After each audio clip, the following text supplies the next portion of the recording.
Hello students, আমি Nitish sir জ্ঞানজ্যোতি coaching সেন্টারের পক্ষ থেকে তোমাদের প্রত্যেককে জানাই স্বাগত। তো স্টুডেন্টস, আজকে তোমাদের সঙ্গে আলোচনা করব AEC তোমাদের যে বেঙ্গলি আছে, তোমাদের 4 ইয়ার আন্ডার গ্র্যাজুয়েট প্রোগ্রামের অধীনস্থ নর্থ বেঙ্গল ইউনিভার্সিটি আন্ডারে বিভিন্ন কলেজগুলোতে যে সমস্ত ছাত্রছাত্রীরা পড়াশোনা করছো তাদের জন্য কিন্তু আজকের এই ক্লাসটি। তো স্টুডেন্টস, ইউনিভার্সিটি অফ নর্থ বেঙ্গলের আন্ডারে গত বছরই কিন্তু এই পরীক্ষাটা অলরেডি হয়ে গেছিল। কাদের হয়েছিল? BSc, BCom, BBA, BCA, BBA, tech, এদের জন্য কিন্তু হয়েছিল। কিন্তু কোশ্চেন প্যাটার্ন এবং সিলেবাসটা কিন্তু তোমাদের এবং তাদের কিন্তু সেম। ওদের যেটা ফার্স্ট সেমিস্টারে ছিল সেম সিলেবাস কিন্তু তোমাদের সেকেন্ড সেমিস্টারে এবং সেম কোশ্চেন প্যাটার্নেই কিন্তু তোমাদের পরীক্ষাটা হবে। তোমাদের টোটাল 30 নম্বরের পরীক্ষা হবে এবং অ্যালোকেট টাইম রয়েছে 1 hour and 30 minutes। 1 ঘন্টা 30 মিনিট হবে তোমাদের AEC বাংলা পরীক্ষা। এবার এখানে কোশ্চেন প্যাটার্ন কেমন হবে? প্রথমত তোমাদের কি বলছে, বিভিন্ন জায়গা থেকে 2 নম্বরের কিছু প্রশ্ন করা হবে, তোমাদের 5টা প্রশ্নের উত্তর লিখতে হবে। 2 × 5 = 10। কি কি প্রশ্ন এসেছিল গত বছর? নিমন্ত্রণ পত্র কাকে বলে বা বলতে কি বোঝো? অভিযোগ পত্র লেখার 2টি নিয়ম উল্লেখ করো। তাৎক্ষণিক বক্তৃতায় যেসব সমস্যার সম্মুখীন হতে হয় তার 2টি উদাহরণ লেখো।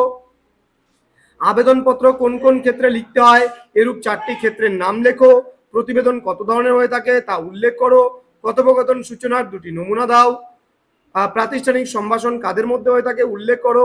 পত্র কয় প্রকার ও কি কি তা উল্লেখ করো। 1 2 3 4 5 6 7 8টা প্রশ্ন থাকে, তার মধ্যে তোমাকে 5টা লিখতে হয়, মাত্র 2 নম্বরের প্রশ্ন। এবার তোমাদের আসবে 5 নম্বরের প্রশ্ন আসে 4টা, লিখতে হয় 2টো।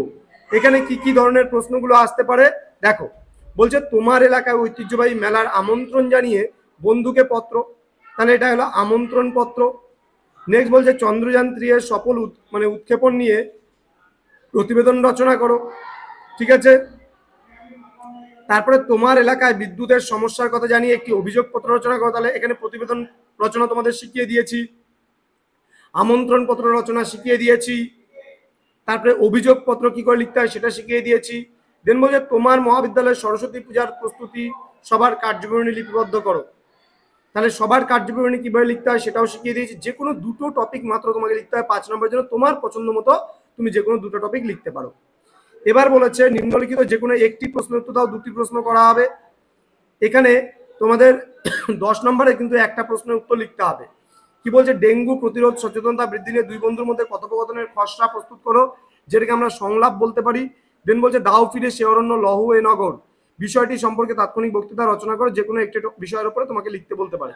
তো স্টুডেন্টস, তোমরা যদি পরবর্তী সেমিস্টার থেকে আমাদের কাছে অনলাইনে পড়তে চাও তাহলে অবশ্যই যোগাযোগ করবে। আমাদের অফিসিয়াল নাম্বার 7076398606 নম্বরে অথবা 6295916282 নম্বরে। তোমরা যারা এখনো পর্যন্ত আমাদের অফিসিয়াল ইউটিউব চ্যানেলটিকে সাবস্ক্রাইব করেন তারা অবশ্যই চ্যানেলটিকে সাবস্ক্রাইব করে পাশে থাকা বেল আইকন অল প্রেস করে দাও, যাতে নেক্সট টাইম থেকে কোনো ভিডিও আপলোড করলে তার নোটিফিকেশন সবার আগে তোমার কাছে পৌঁছে যেতে পারে।